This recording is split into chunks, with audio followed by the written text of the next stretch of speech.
태초부터 있는 생명의 말씀에 관하여는 우리가 들은 바요 눈으로 본 바요 자세히 보고 우리의 손으로 만진 바라. 이 생명이 나타나신 바 된지라. 이 영원한 생명을 우리가 보았고 증언하여 너희에게 전하노니 이는 아버지와 함께 계시다가 우리에게 나타나신 바 되니시니라. 우리가 보고 들은 바를 너희에게도 전함은 너희로 우리와 사귐이 있게 하려 함이니 우리의 사귐은 아버지와 그 아들 예수 그리스도와 더불어 누림이라. 우리가 이것을 쓰면 우리의 기쁨이 충만하게 하려 함이라. 아멘. 두 형제가 있었습니다. 형은 사업을 잘해서 아주 물질적으로 이렇게 풍부하였습니다. 형에 비해서 동생은 생활이 매우 어렵게 살았습니다. 하루는 형님이 동생에게 자동차를 선물로 해주었습니다. 동생이 자동차를 선물로 받으니 얼마나 기쁘겠습니까? 그 자동차를 당장 몰고 동네 한 바퀴를 돌았습니다. 동네 한 바퀴를 돌다가 한 슈퍼 가게 앞에다가 차를 정차해 놓고 물건을 사들고 있었는데 나와 보니까 한 소년이 이 자동차를 물끄러미 이렇게 쳐다보고 있었습니다. 그래서 그 동생분이 그 소년에게 묻습니다. 얘야, 이 차가 멋지지 않냐? 그러자 소년이 대답합니다. 예, 차가 참 멋지네요. 이 차 말이야, 우리 형님이 사준 건데 너 한번 타볼래?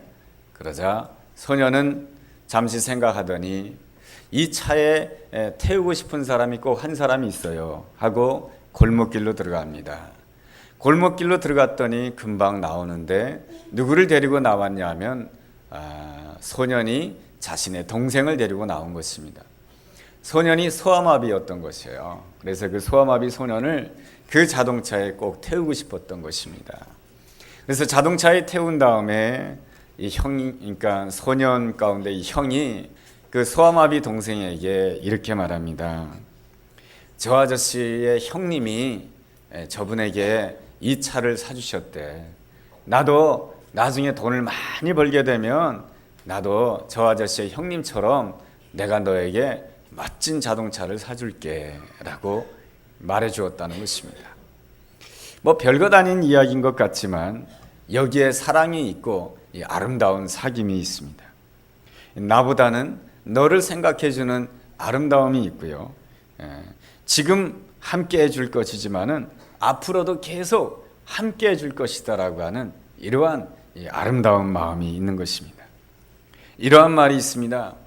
사람들은 나이가 들어갈수록 능력으로 사는 것이 아니고 관계로 사는 것이다 라는 그러한 말이 있습니다. 젊은 날에는 내가 공부를 많이 하면 내가 얼마든지 잘 살 수 있을 것이다 라 생각됩니다.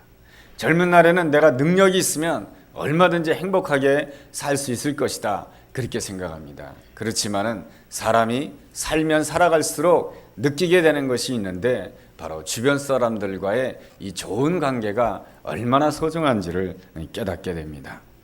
가정도 그렇습니다. 경제가 어렵고 힘들 수가 있습니다. 그렇다 할지라도 이 가족 간에 서로 끈끈한 사랑이 있고 서로를 위로해주고 격려해주는 아름다운 사랑이 있다라고 한다면 그 어려움도 잘 헤쳐나갈 수가 있는 것입니다. 우리의 삶이 힘들고 어려울수록 우리에게 꼭 필요한 것이 있는데 참된 교제가 필요하고 참된 사귐이 필요한 것입니다. 이 사람과의 참된 교제, 사람과의 참된 사귐도 필요하지만 우리에게 더 소중하고 필요한 것이 있는데 하나님과의 이 참된 교제가 필요한 것입니다. 우리의 삶이 힘들고 어려울 때에 우리는 대부분 이렇게 말하죠. 기도합시다. 기도해야 됩니다. 여러분, 기도한다라고 하는 것이 무엇입니까? 나의 모든 문제를 하나님 앞에 다 내어놓는 것도 기도이지만은 만약에 우리의 신앙생활이 그냥 기도하는 것이 전부라고 한다면, 내가 원하는 것을 막 하나님 앞에 아뢰는 것이 전부라고 한다면 굳이 이렇게 성경책이 두꺼울 필요가 없는 것입니다. 그러한 점에 있어서 이 성경에는 무엇이 담겨져 있습니까? 우리를 향하신 하나님의 뜻과 우리를 향하신 하나님의 계획이 담겨져 있는 것입니다. 우리가 신앙생활이 힘들고 또 삶이 어려울 때 우리가 기도해야 되는데 우리가 무조건 내가 원하는 대로 기도하는 것이 신앙생활이 아닌 것이죠. 하나님의 말씀을 묵상하면서 하나님의 계획이 무엇일까, 하나님의 뜻이 무엇일까를 생각하면서 하나님께 아뢰는 것이 하나님 보시기에 아름다운 신앙생활이라고 할 수가 있을 것입니다. 오늘 우리는 요한일서라고 하는 말씀을 읽었습니다.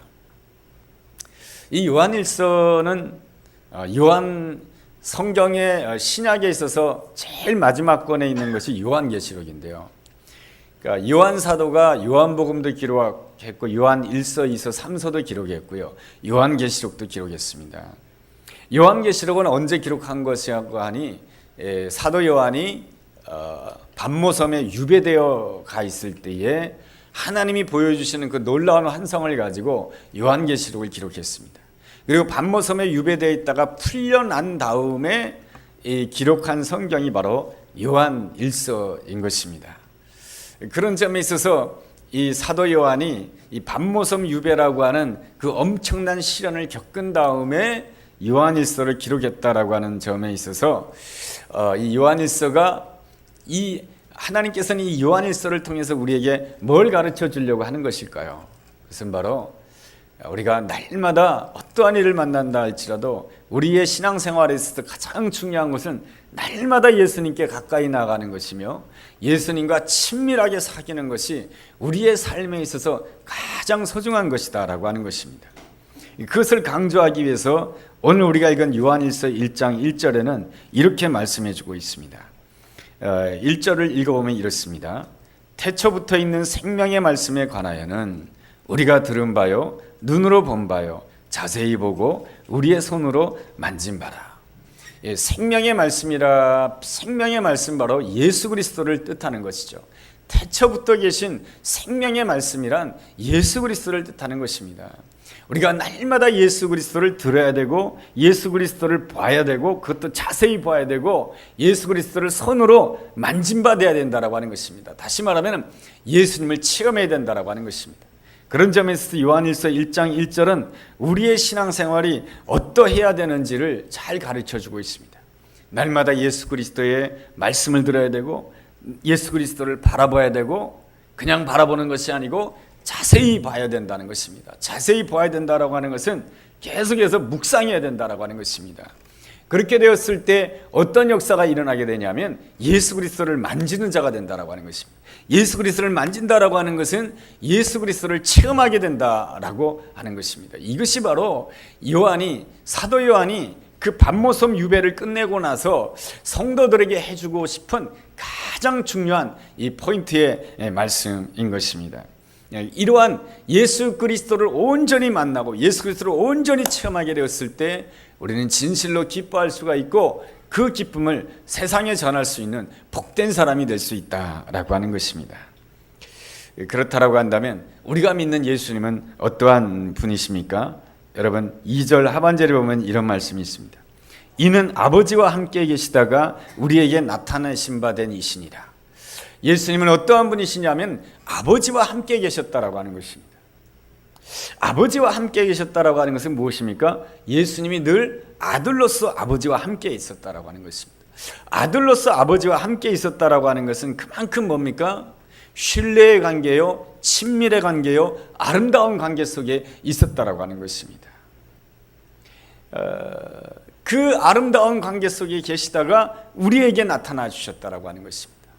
이것을 좀 더 쉬운 말로 한다라고 한다면 예수님의 아름다움이라고 하는 것은 하나님과의 사귐에서 성공하신 분이다라고 하는 것입니다. 하나님을 어떻게 사귀었냐면은 하나님을 늘 아버지로 여기고 자기 자신을 늘 아들로 여겼다라고 하는 것입니다. 하나님을 아버지로 여기고 자신을 아들로 여겼다라고 하는 것은 무엇입니까? 항상 아버지의 사랑을 확신했다라고 하는 것입니다. 아버지는 늘 나를 사랑해. 이것이 바로 예수 그리스도께서 누렸던 아름다운 기쁨이다라고 하는 것입니다. 우리의 문제는 무엇입니까? 이 사랑에 대한 확신이 흔들린다라고 하는 것이 항상 우리의 문제입니다. 부부가 함께 살아갑니다. 남편과 아내가 함께 살아갑니다. 그런데 어느 날 남편이 정말로 날 사랑할까? 이 사랑에 대한 확신이 흔들리게 됩니다. 어느 날 아내의 행동을 보니까 아내가 정말로 날 사랑할까? 이 사랑의 확신이 흔들리게 됩니다. 저 친구와 나는 30년 지기였는데 언제나 함께했고 저 친구와 나는 굉장히 우정이 깊은 사이였는데 어느 날 그의 행동을 보니까 이 우정의 확신, 사랑의 확신이 흔들리게 됩니다. 이 사랑의 확신이 흔들리게 되면 우리의 마음이 힘들어지고 우리의 마음이 고통스러워지는 것이죠. 그런데 우리 예수님의 아름다운 점이라고 하는 것은 하나님과의 관계 속에서 늘 사랑의 확신 가운데 살았다라고 하는 것입니다. 그런 점에 있어서 예수님은 하나님과의 사귐에 있어서 성공하신 분이고, 뿐만 아니라 우리 예수님의 아름다운 점은 사람과의 사귐에서도 성공하신 분이신 것입니다. 이 사람이란 어떠한 존재입니까? 죄인이죠. 본질상 진노의 자녀로서 모두가 다 지옥 갈 수밖에 없는 존재입니다. 그럼에도 불구하고 예수님께서는 하나님과의 함께하는 그 놀라운 사랑의 확신을 가지고 사람과의 사귐에서도 성공하셨던 분이 바로 예수님이십니다. 그 놀라운 사랑의 증거가 십자가의 사랑인 것이죠. 그래서 예수님은 하나님과의 사귐에서 성공하셨고 사람과의 사귐에서 성공하신 아름다운 분이십니다. 그 예수님에 비해서 우리는 어떠한 존재입니까? 여러분 1절에 보니까 우리라고 하는 표현, 우리는 본질상 진노의 자녀로서 우리는 죄 가운데 있는 자인 것입니다. 죄인의 특징이 무엇입니까? 사귐에서 실패한다라고 하는 것입니다. 이 세상을 살아가면서 사람들이 말합니다. 제일 힘든 게 사람과의 관계라고 말이죠. 사람과의 관계가 이 세상을 살아가면서 제일 힘든다라고 하는 것입니다. 가정을 꾸려도 어떻게 보면 제일 힘든 게 아내와의 관계예요. 남편과의 관계가 제일 힘들 수가 있어요.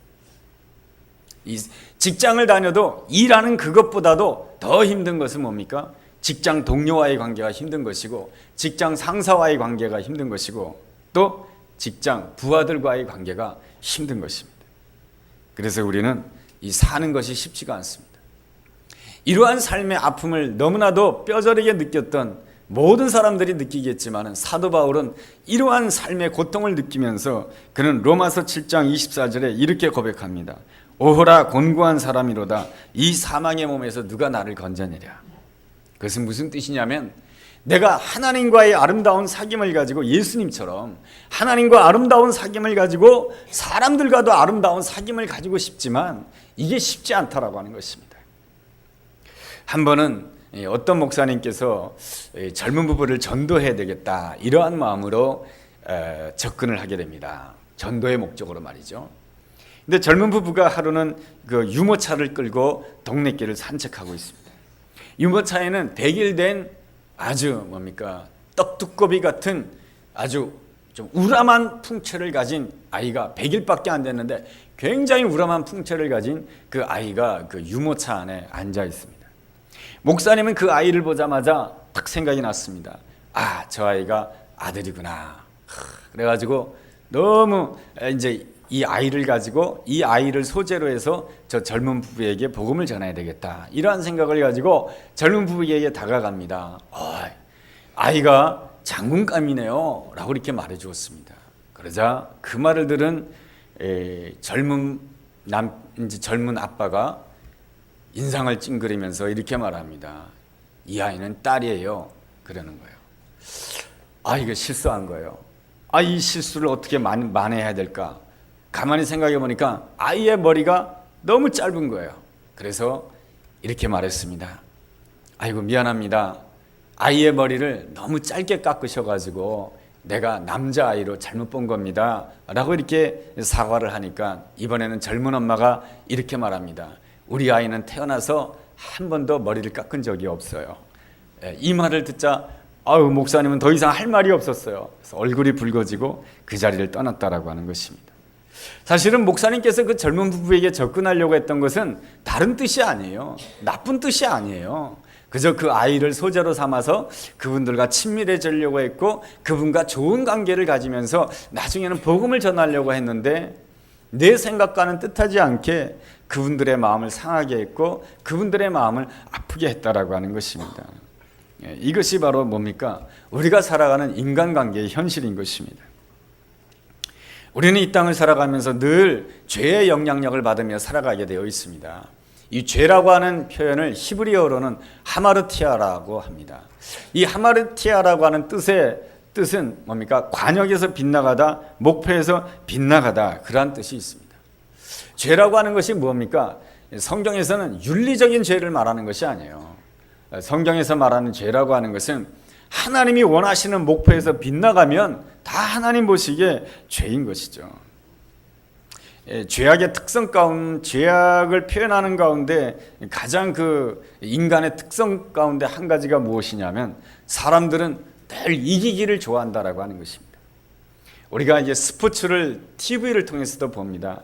그러면 내가 좋아하는 야구팀, 내가 좋아하는 축구팀이 꼭 이기기를 바라요. 그래가지고 이기면 너무너무 좋아하고 지면은 그냥 아주 풀이 죽고 말이죠. 하다못해 동네 축구를 한다 할지라도 꼭 이기려고 해요. 참 창피한 이야기지만은 그 우리 동남로에서 목사님들끼리 축구 시합을 했어요. 그런데 심판이 잘못 봤는지 한쪽에는 그냥 아웃이라고 했는데 심판은 코너킥을 부른 거예요. 여자분들은 코너킥이 뭔지를 잘 모르겠지만 아무튼 코너킥이라고 하는 게 있어요. 그래서 이제 코너킥을 쐈는데 그게 그만 골인이 돼버린 거예요. 그것 때문에 목사님들끼리 막 다툰 거예요. 막 말싸움하고. 맞아. 왜 그런 겁니까? 지는 것이 너무너무 힘들어가지고 이기려고 하기 때문에 그런 거예요. 사람들은 다 이기려고 해요. 공부할 때도 내가 너를 이기려고 하고, 직장 생활하면서도 저희 뭡니까? 직장 동료를 이기려고 합니다. 열심히 해서 이기는 것은 좋은 것이죠. 그런데 이기는 것 그거 자체가 목표가 된다라고 한다면 하나님이 원하시는 진정한 승리를 놓칠 수가 있게 되는 것입니다. 부부싸움이 그렇습니다. 내 모든 감정과 내 모든 논리와 내 모든 정당성을 동원해 가지고 아내를 이기려고 하고 남편을 이기려고 한다면 그 부부가 온전하겠습니까? 지는 게 이기는 거지. 아내한테 져야 되고 남편한테 져야 자녀들이 화평해지게 되는 것이고, 자꾸 져주는 사람이, 가정에서 져주는 사람이 있어야 웃음꽃이 피는 것이고 가정이 활기가 넘치는 것이지, 자꾸 이기려고 한다라고 한다면 그 가정의 자녀들은 설 자리가 없게 되는 것이죠. 상처만 받게 되는 것이죠.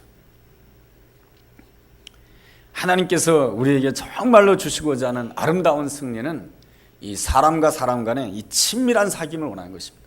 하나님과의 친밀한 사귐 속에서 사람과의 이 사귐을 우리 주님께서는 원하시는 것입니다. 어떤 아버지가 어린 아들과 달리기 시합을 하려고 합니다. 아버지가 어린 아들과 달리기 시합을 하게 되면 아버지는 그 달리기 시합의 그 승부를 조작할 수 있습니다. 아버지가 큰 걸음으로 빨리 뛰게 되면 어린 아들이 절대로 아버지를 이길 수가 없어요. 반대로 아버지가 천천히 걸어가게 되면 이 아들이 이길 수가 있는 것이죠. 그러니까 아버지는 아들과의 달리기 시합에서 이길 수도 있고 질 수도 있는 것입니다. 이 아버지 마음이에요. 그런데 아버지가 그 아들과 달리기 시합을 할 때에 아버지의 목표가 뭡니까? 아들과 달리기 시합에서 이기는 것이 목표입니까? 아들과 달리기 시합을 해서 이기는 것이 목표라고 한다면 그 아버지는 좀 이상한 아버지죠. 아버지가 아들과 달리기 시합을 하고자 하는 이유가 무엇입니까? 가장 중요한 것은 뭡니까? 나 너와 사귀고 싶다는 것입니다. 너 나와 함께 가자라고 하는 것입니다. 내가 너와 교제하고 싶다라고 하는 것입니다. 이게 바로 뭡니까? 아버지의 진정한 목표인 것이죠. 그러한 점에서도 우리는 늘 생각해야 되는 것입니다. 우리의 목표가 나 자신에게 있느냐, 아니면 우리의 목표가 우리에게 있느냐라고 하는 것입니다. 하나님과 관계가 멀어지게 되면 목표가 나 자신에게만 있게 됩니다. 그렇게 되면 서로 미워하게 되고 서로 비방하게 되고 서로 탓하는 그런 사람이 되고 마는 것입니다. 아담과 하와가 그렇습니다. 선악을 알게 하는 나무의 열매를 먹게 되자 이 아담과 하와가 변하게 됩니다. 선악을 알게 하는 나무의 열매를 먹기 이전에는 아담과 하와는 항상 무엇을 확신했습니까? 하나님의 사랑을 확신했던 것입니다. 아무리 힘들고 어려워도 이렇게 고백하는 것이죠. 주님이 옳으십니다. 주님께서는 나를 위해서 가장 최선의 것을 주시는 것입니다. 감사합니다. 할렐루야. 하나님을 찬양하는 것이 바로 아담과 하와의 모습이었던 것입니다. 그런데 이 아담과 하와가 선악을 알게 하는 나무의 열매를 먹게 되자 무엇을 잃어버리게 되냐면 하나님의 사랑에 대한 확신을 잃어버리게 되는 것입니다. 하나님의 사랑에 대한 확신을 잃어버리게 되자 이 마음 가운데 무엇이 들어오게 됩니까? 두려운 마음이 들어오게 됩니다. 이 두려운 마음이 들어오게 되자 이 아담과 하와는 숨는 사람이 되어버리고 마는 것입니다. 하나님에게서 숨는 사람이 되는 것이죠. 하나님에게서 멀리 떨어진 존재가 되는 것이죠. 그랬을 때 하나님께서 아담을 부르십니다. 아담아, 아담아, 내가 어디 있느냐? 하나님께서 아담을 부르시는 이유는 아담을 책망하려고 아담을 부르시는 것이 아닙니다. 하나님께서 아담을 부르신 이유는 그에게 가죽옷을 입혀주기 위한 것입니다. 왜 가죽옷을 입혀주려고 했을까요? 아담의 죄를 덮어주기 위한 것입니다. 아담의 허물을 덮어주기 위한 것입니다. 그의 상처를 싸매주기 위한 것입니다. 그의 두려움을 치유해주기 위한 것입니다. 그리고 그 마음 가운데 기쁨이 회복되고 평안이 회복되기를 우리 하나님께서는 정말로 원하셔서 하나님께서 아담을 찾으신 것이죠. 가죽옷을 입혀주시려고 말이죠. 우리가 죄를 범하게 되면은 가장 나타나는 특징이 하나님의 사랑을 확신하지 않는다라고 하는 것입니다. 어려운 일 있으면 그 어려운 일 때문에 실망하고 낙심하고 절망하는 것이죠. 그러나 하나님의 사람들을 보면은 하나님의 사랑을 확신하는 자들을 보면은 어떠한 형편 가운데서도 절망하지 않습니다. 다니엘은 사자굴 속에 들어가서도 절망하지 않았습니다. 왜냐하면 여기에도 하나님의 사랑이 있는 줄로 믿습니다. 주님께서는 우리를 향한 것은 심판이 아닙니다. 정죄가 아닌 것이죠. 주님께서 우리에게 향하신 것은 십자가의 사랑 아니겠습니까? 왜 예수님께서 우리를 위하여 십자가를 지신 것입니까? 우리의 죄 문제를 해결해 주시기 위해서 십자가를 지신 것 아니겠습니까? 우리를 구원해 주시기 위해서 십자가를 지신 것 아니겠습니까? 결국 주님의 목표가 무엇입니까? 주님의 목표는 한 가지입니다. 얘야, 나와 함께 가자라고 하는 것입니다. 주님께서 항상 우리를 초대해 주십니다. 나와 함께 가자라고 말이죠. 주님과 함께 가게 되었을 때에 주님께서는 우리와 함께 가기 위해서 주님께서는 우리를 크게 해주시고 주님께서는 우리와 함께 가시기 위해서 우리를 높여주시고 주님께서는 우리와 함께 가시기 위해서 우리를 아름답게 만들어주십니다. 모세 같은 경우에는 내가 뭘 할 수 있습니까? 보낼 만한 자를 보내소서 했지만은 하나님께서는 그 모세를 향하여서 아니다.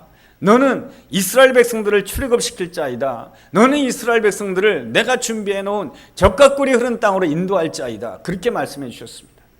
모세를 크게 만들어 주셨습니다. 기드온은 내 집에서 가장 작은 자입니다. 나는 할 수 없습니다. 그러자 주님께서는 그 기드온을 향해서 너는 큰 용사다라고 말씀해 주십니다. 주님께서는 항상 우리를 만날 때마다 우리를 크게 만들어 주시고 아름답게 만들어 주십니다. 시몬은 뭐라고 말합니까?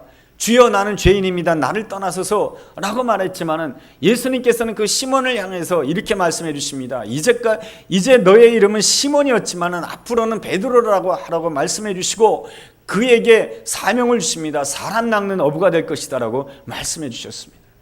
주님께서는 이 시몬 베드로를 보면서 크게 해주셨던 것입니다. 그래서 나와 함께 가자라고 하는 것입니다.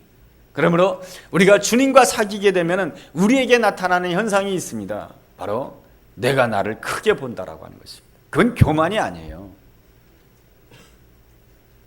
여러분 야곱이 요셉 때문에 애굽 땅에 들어가게 됩니다. 요셉이 애굽의 총리였으니까 말이죠. 그랬을 때에 야곱이 애굽의 바로를 만나게 되었을 때 어떻게 말합니까? 내 나그네 세월이 130년 세월이었습니다 라고 이렇게 이야기합니다. 자기는 험악한 세월을 보냈다라고 하는 것이죠. 그렇지만은 야곱이 오히려 애굽의 바로를 향해서 축복해 주고 있습니다. 그게 뭡니까? 자기를 크게 생각했기 때문에 그런 것입니다.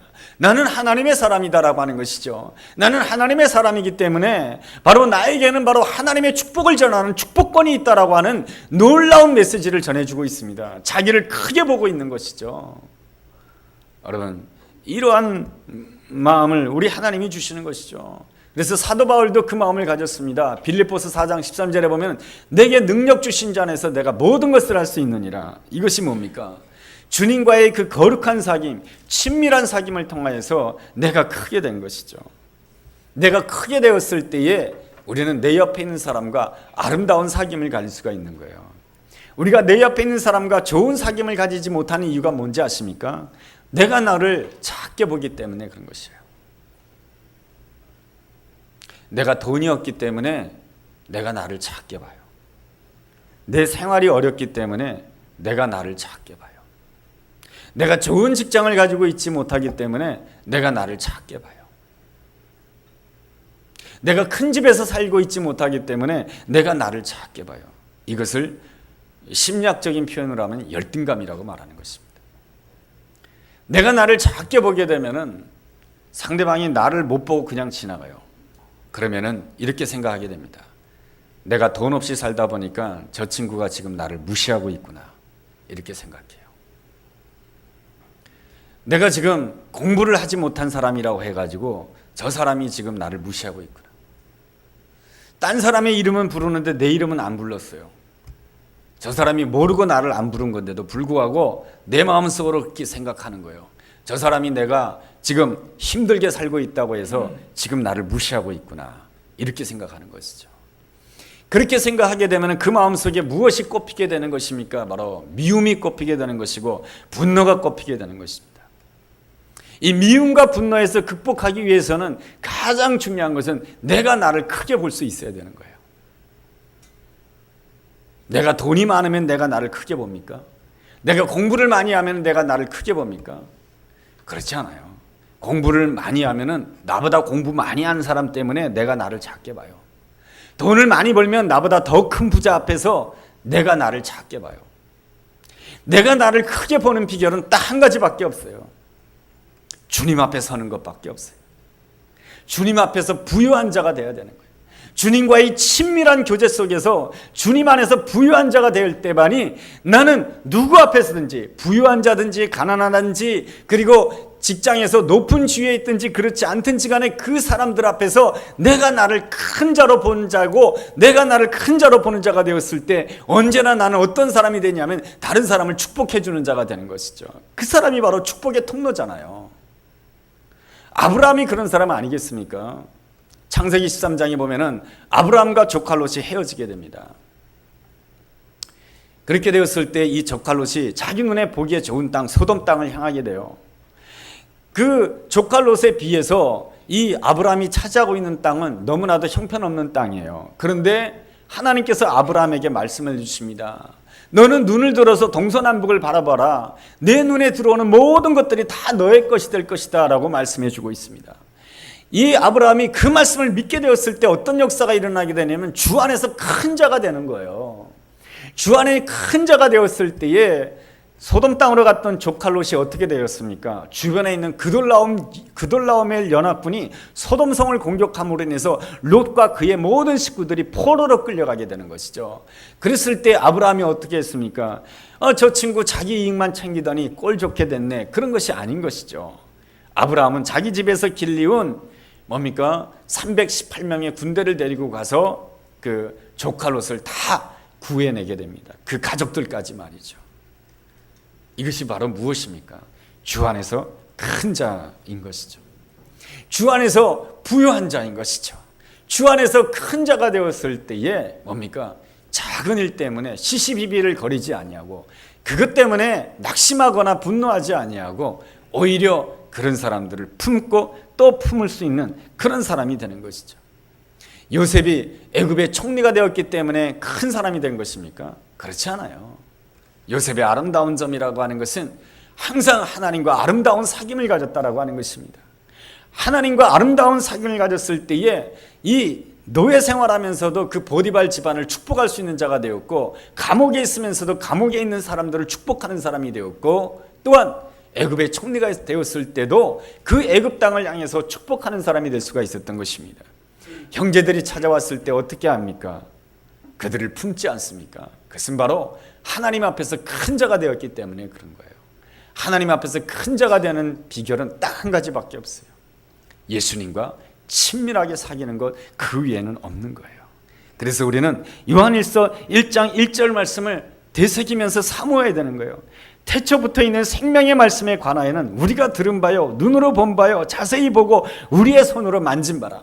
그리스도인이란 어떠한 존재인가? 생명의 말씀을 자꾸 들어야 되는 것이고, 생명의 말씀을 눈으로 봐야 되고, 그냥 눈으로 볼 뿐만 아니라 자세히 봐야 된다라고 하는 것은 묵상해야 된다라고 하는 것이고, 생명의 말씀을 손으로 만져야 된다라고 하는 것은 체험해야 된다라고 하는 것입니다. 이렇게 내가 이 하나님의 말씀을 날마다 듣고, 날마다 눈으로 보고, 날마다 자세히 보고 묵상하고 내가 주님의 말씀을 체험한다라고 한다면 하나님께서 우리에게 주시는 놀라운 은혜와 축복이 있습니다. 그게 뭡니까? 하나님 안에서 큰 자가 된다라고 하는 것입니다. 하나님 앞에서 큰 자가 되었을 때 우리는 작은 일에 시시비비를 넘어서서 내 옆에 있는 사람을 품는 사람이 되는 것이죠. 이것이 바로 하나님이 우리에게 주시는 놀라운 사귐의 축복인 것입니다. 그 사귐의 축복이 3절 말씀이에요. 여러분, 3절 말씀 제가 한번 읽어볼게요. 우리가 보고 들은 바를 너희에게 전하면 너희로 우리와 사귐이 있게 하려 함이니 우리의 사귐은 아버지와 그 아들 예수 그리스도와 더불어 누림이라. 아버지와 예수 그리스도와 더불어 이 사귐의 이 아름다움을 통해서 우리가 큰 사람이 되는 것이고, 이 큰 사람이 되었을 때에 우리는 내 옆에 있는 사람을 다 하나씩 하나씩 품는 사람이 되는 것이죠. 이것이 바로 우리가 일생 동안 가져야 될 아름다운 기쁨이며, 이 기쁨이 충만할 때에 내가 있는 곳마다 하나님의 복음이 증가되고, 이 기쁨이 충만하게 되었을 때 우리가 행복한 사람이 될 줄로 믿습니다. 하나님 앞에서 부연자가 되십시오. 하나님 앞에서 큰 자가 되십시오. 그래서 내 옆에 있는 사람을 품음으로 인하여서 우리 안에 날마다 주님이 주시는 그 기쁨이 충만하게 되는 우리 모두가 되기를 주의 이름으로 축원합니다. 기도하겠습니다. 하나님 아버지, 날마다 주님 앞에 더 가까이 나가기를 원합니다. 날마다 하나님의 사랑을 충만히 기대하는 자 되게 하여 주옵소서. 그리함으로 인해서 주님 안에서 큰 자가 되게 도와주시고, 주님 안에서 부유한 자가 되게 하여 주옵소서. 그리함으로 작은 것 때문에 시시비비를 다투고 그러한 자가 아니고 정말로 하나님이 함께하는 그 기쁨을 나누어주는 축복의 사람으로 인도하여 주시옵소서. 그래서 내 방식대로 내가 원하는 대로 이기는 것이 아니고 정말로 하나님이 주시고자 하는 승리를 누리는 우리가 되게 하여 주옵소서. 예수님의 이름으로 기도했습니다.